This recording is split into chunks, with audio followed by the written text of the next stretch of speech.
작가이자 코치, 리더십과 자기계발 강의로 유명한 존 맥스웰은 우리가 살아가면서 생각해야 할 중요한 기준에 대해 이렇게 말합니다. 대부분의 사람은 자신을 판단할 때와 남을 판단할 때 완전히 다른 이중잣대를 적용합니다. 남을 판단할 때는 그의 행동을 기준으로 삼으며 그 기준은 가혹하기 이를 데 없지요. 반면에 자기 자신을 판단할 때는 의도를 기준으로 삼습니다. 우리가 잘못을 범하더라도 우리 의도가 훌륭했다면 스스로 쉽게 용서합니다. 어쩌면 그 의도 자체 또한 훌륭했다기보다 내가 꿰어 맞춘 적절한 의도였다고 하는 것이 더 맞을지도 모릅니다.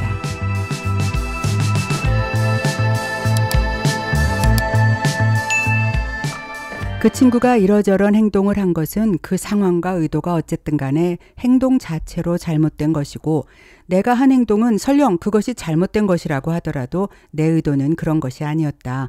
나는 좋은 뜻에서 한 것인데 그 상황이 하필 애매했던 것이다. 라는 식으로 합리화합니다. 그리고 다 너를 위해서 하는 말이고 행동인데 속 좁게 왜 그걸 불편하다고 생각하냐고, 오히려 상처받은 상대방을 이해심 없고 꽉 막힌 사람으로 몰아가기도 합니다. 다 너를 위해 그러는 거야. 이 말은 참 어려운 말입니다.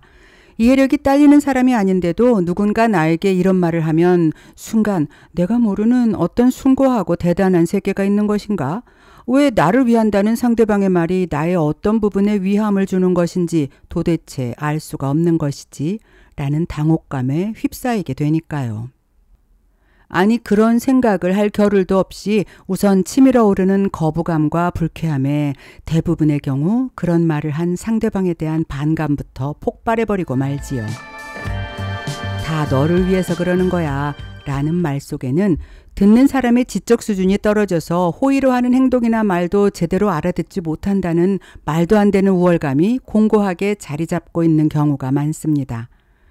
그리고 그 상황은 지위나 나이 등이 더 높은 사람이 그런 말을 하는 경우가 대부분이기 때문에 그 자리에서 딱히 뭐라고 되받아치기가 애매하다는 것에 최악의 문제가 있습니다. 사실 그게 그 말을 듣는 사람보다는 말하는 사람 자신을 위한 경우가 대부분이라는 건 우리 모두 알고 있습니다. 그런데도 무슨 대단한 선이나 고차원적인 논리가 있어서 내게 은혜를 베푼다는 식으로 말하며 원하지도 않는 고견을 무방비 상태인 상대방에게 쑤셔 넣어버리려 하지요. 어차피 애초에 잘 되라고 한다는 말은 어디까지나 상대방에게 공감하는 시점에서 하는 말이 아니라 말하는 자기 자신의 생각만을 강조하는 이기심에서 나온 것이다 보니 다른 사람을 자기 입맛에 맞게 고치려고 하는 의도가 담겨 있을 수밖에 없습니다. 그리고 그 잘 되라고 하는 말에 반기를 들거나 내 입장을 설명하며 따르지 않겠다는 표현을 하기라도 한다면 순간 돌아오는 것은 버릇없다거나 분위기를 모르는 어리석은 아랫것 취급을 받게 되기 일쑤입니다. 물론 사람에 따라 이 같은 말이라도 진정으로 상대방을 원하는 마음이 어느 정도 들어있을 수가 있습니다. 그러나 설령 그것이 정말 순도 100% 선의의 의도로 표현된 말이라고 하더라도 너를 위하는 생각과 너를 위하기 때문에 이래라 저래라 강요하는 것은 전혀 다른 것임을 분명히 깨달아야 합니다. 말하다 보니 혹시 나도? 라는 당혹스러운 의문을 스스로에게 하게 됩니다. 나는 누군가를 위한다는 생각으로 했지만 결국 그 사람을 다치게 한 어떤 말이나 행동을 한 적이 없었을까? 이쯤 되면 자기가 생각하는 상황에 대한 나름의 판단을 누군가에게 전달하거나 강요할 때 어떤 기준을 가져야 하는지에 대해 차분히 생각해 보아야 하겠습니다. 타인이 원치 않는 행위는 선행이 아닙니다. 게다가 한술 더 떠서 자기 만족을 위한 배려는 간섭일 수 있습니다. 100번 양보해서 정말 선의의 행동이고 상대를 위하는 의도였다고 하더라도 상대를 힘들게 할 수 있습니다.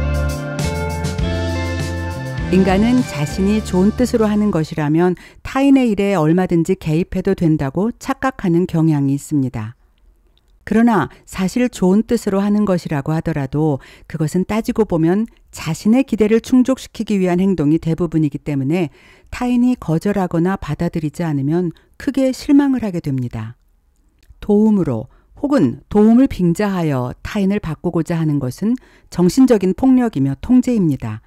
이렇게까지 가지 않고 간단하게 말하더라도 그건 어쨌든 상대방을 무시하는 행위지요.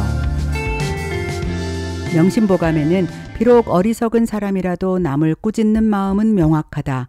비록 총명한 사람이라도 자신을 용서하는 데 있어서는 어둡고 혼미하다. 남을 꾸짖는 그 명확한 마음으로 나를 꾸짖어라. 나를 용서하는 그 관대한 마음으로 남을 용서하라. 라고 가르칩니다. 나의 모습은 핑계와 사연 뒤에 숨기고 배려 없이 타인의 잘못을 난도질하는 사람들. 충고라는 미명 아래 타인을 통제하고 무시하는 행위. 나를 포함한 우리의 모습은 어떤지 되돌아보게 됩니다.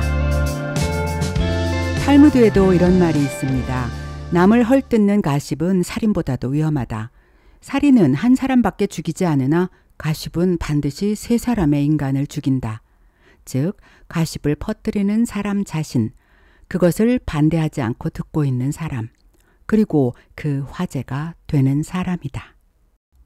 다른 사람의 이야기를 생각 없이 퍼나르거나 심지어 그것에 애매하게 오해할 수 있는 MSG까지 덧붙여서 아닌 듯 은근슬쩍 그의 불편한 내용을 퍼뜨리고 비난을 유도하는 모습을 우리는 주변에서 흔히 봅니다. 그런데 정작 이에 대해 누군가 정색을 하고 이야기하면 뭘 그런 걸 갖고 유난스레 구느냐고 말하며 그 사람을 오히려 이상한 사람으로 몰고 가기도 하지요. 사람들은 자신과 직접적인 연관이 있는 사람에 대해서는 적당한 거리를 두고 행동합니다. 설령 그 사람이 특정한 문제를 가지고 있거나 바로잡아 주어야 할 상황이 있다고 해도 굳이 얽히는 것을 부담스러워합니다. 특히 최근에 들어서는 정말 친한 몇몇 사람 외에 주변에 있는 사람들에게 과한 관심을 보이는 것이 관계를 불편하게 하는 것이라는 분위기가 퍼져 있는 것 같습니다. 그러나 오히려 자신과 직접적인 연관이 없는 사람의 경우에는 오지랖의 레이더가 유난히 광폭이 되어서 하지 않아도 될 관심에 차가운 비난까지 끼얹어 근거도 명확하지 않은 이야기를 아무렇지 않게 퍼뜨리는 경우가 많습니다. 사람들은 자신이 알고 있는 것이 신뢰할 수 있는 출처에서 확인된 내용인가에 대해서는 아무 관심이 없습니다. 그저 나도 들었어. 그러니까 그 내용이 잘못되었다면 내 탓이 아니라 그 말을 처음 퍼뜨린 사람 잘못이겠지 라고 가볍게 생각해 버립니다. 그런 이야기는 여러 사람들의 말을 타고 흘러 이렇게 저렇게 구르고 덧붙여지고 전혀 다른 내용으로 색칠되어 누군가에게는 비수가 되기도 하는 것이지요. 딱히 들으려고 보려고 하지 않아도 여기저기서 홍수처럼 쏟아져 나오는 이야기들, 이상하게 비틀린 정보들, 그 많은 이야기들 속에서 그렇게 우리는 오늘도 자칫 길을 잃게 됩니다. 새가 머리 위를 지나가는 것은 막을 수 없다. 그러나 머리 위에 집을 짓는 것은 막을 수 있다. 나쁜 생각이란 마치 머리 위를 스치는 새와 같아서 막아낼 도리가 없다. 그러나 그 나쁜 생각이 머리 한가운데 자리를 틀고 들어앉지 못하게 막을 힘은 누구에게나 있다. 마틴 루터 킹. 들리는 이야기와 보이는 것들에 대해 어떤 것을 흘려보내고 어떤 것을 내 머리에 머무르게 해야 할 것인가에 대해 마틴 루터 킹의 이 말을 곰곰이 생각해 보아야겠습니다. 우리가 타인의 문제에 대해 이러쿵저러쿵 훈수를 두거나 책임없는 비난의 판단을 서슴지 않는 이유는 무엇일까요? 사람들은 자신을 과대평가하는 경향이 있다고 합니다. 운전자의 90%는 자신의 운전 능력이 평균 이상이라고 생각하고 90%의 교수는 자신이 평균적인 교수들보다 유머 감각이 뛰어나다고 생각한다고 하지요. 사람들은 실제 10개의 일만 하고도 15개의 일을 했다고 생각하는 경향이 있습니다. 그러니까 적어도 나는 이 정도의 역량이 되고 이 정도의 정보를 가지고 있으며 이 정도의 판단 능력은 되는 사람이다. 그러니까 딱 봐서 좀 아니다 싶은 그 사람의 문제에 대해서는 이 정도의 판단을 하는 것에 아무 문제가 없을 것이다. 이런 식의 꼬여버린 자기 인식에서 나오는 근거 없는 자신감 때문일까요?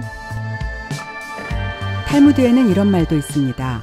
자기의 잘못을 인정하는 것처럼 마음이 가벼워지는 일은 없다. 그러나 자기가 옳다는 것을 인정받으려고 하는 것처럼 마음이 무거운 것은 없다. 사람들은 자신이 뭔가 더러운 것을 생각할 때는 수치스러워하지 않지만 자신이 더러운 생각을 하고 있으리라 타인이 믿는다고 상상하면 오히려 수치스러워진다고 합니다. 결국 사람들은 가면 속에 자신을 감추려고 하면서도 타인의 가면 속은 고약한 생각으로 상상 속의 추함을 만들어내려고 하는 것 아닐까요? 그리고 그런 생각의 흐름이 남을 험담하거나 근거 없는 비난을 퍼나르는 스위치가 되기도 하고 그것을 통해 타인보다 자기 자신이 더 우월하다는 묘한 비교 심리를 가지는 계기가 되기도 합니다. 현명한 사람이 되려거든 사리에 맞게 묻고 조심스럽게 듣고 침착하게 대답하라. 그리고 더 할 말이 없으면 침묵하라. 사람들은 자기 생각을 말하는 것이 자신의 성격을 드러낸다는 것을 잘 모르는 것 같습니다. 의외로 가벼운 말 한두 마디만으로도 그 사람의 성품과 인격을 곧바로 알아챌 수 있는 경우가 많이 있는데도 말이지요. 그래서 맹자는 말하는 상대편의 말에 귀를 기울이고 또한 그 사람의 눈을 잘 지켜보면 그 사람의 성격을 알 수 있다고 했습니다. 사람들은 아무리 수단을 써도 말할 때만큼은 자신의 성격을 숨길 수 없다는 것입니다. 마음이 건강한 사람은 다른 사람이 잘못한 것이 명백하더라도 지금 내가 할 수 있는 것에 집중하고 에너지를 쏟습니다. 그러나 건강하지 못한 사람은 과거를 불평하며 다른 사람을 비난하고 자신이 피해자라고 주장합니다. 그러면서 정작 자기 자신은 아무것도 행동으로 옮기지 않지요. 쇼펜하우어도 나는 공허한 말이나 잘못된 설명에 휘둘리지 않았고 쓸데없는 지식으로 인해 본연의 날카로움을 잃지도 않았다. 대신 무엇이든 직접 내 눈으로 확인하며 올바른 지식을 얻으려고 했다. 라고 말합니다. 우리가 아무렇지 않게 듣고 믿고 전하는 수많은 말들 중 자기 자신에게 떳떳할 수 있는 참된 말은 과연 얼마나 되는 것일까요? 책임 없이 내뱉은 말은 토네이도에 휩쓸려 거칠게 날아다니는 파편처럼 아무 때 아무에게나 함부로 상처를 입힐 수 있습니다. 그것은 나의 이야기일 수 있고 등 뒤에서 수군거린 누군가의 가십일 수도 있습니다. 그래서 이런 말이 있는 것인지도 모르겠습니다. 나의 사생활을 필요 이상으로 말하지 마라. 슬픔을 나누면 약점이 되고 기쁨을 나누면 시기 질투가 된다. 조심하고 잘 걸러낸 말에는 사람을 지키고 관계를 이끄는 힘이 있지만 말의 무게를 감당하지 못하고 함부로 내놓을 때 우리는 거둬들일 수 없는 폭풍의 파편 속에서 상처받을 수밖에 없습니다.